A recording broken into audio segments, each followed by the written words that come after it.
Sasa hivi media zote ukifungulia sasa hivi kuna wachambuzi wa kibongo wapo kama sketi vile, chini wazi juu wazi, hawaeleweki wapo upande gani. Utasikia tu Simba sasa hivi inatisha ile, hapa Wasage, hapa Haula, hapa Chama,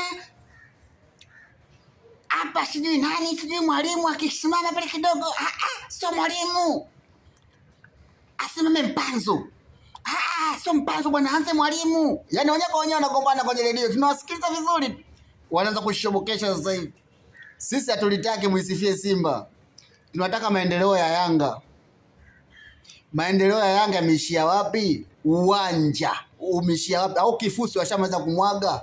Mbona amuongei sasa hivi? Kakome sasa hivi anafanya kazi gani? Au karudi biashara yake ya ukata viuno?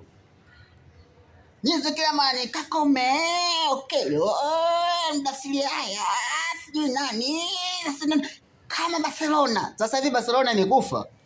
Unakuja kwetu sasa. Sisi hatutaki uchawa, sisi hatutoi hela, hatutoi bahasha. Sisi kazi tu.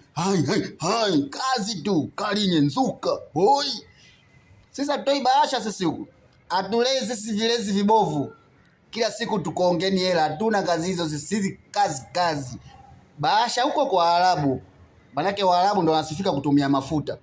Kachukueni bahasha huko Salamanda kwa JSM, kwa hiyo ndo watu wa bahasha. Sisi huku kazi tunamilikiwa na Muhindi. Pembeni kuna Muhaya. Utasema nini? Vinega ni. Haula sijui nini? Haula siku hizi nzuri. Haula sijui siku hizi nzuri. Unataka kumpa nini Haula? Anataka kumpa wewe unacho? Au una dada wa kumpa Haula? Vinega wakubwa, tutaki shobo. Tunataka uwanja Jangwani, umeisha bado.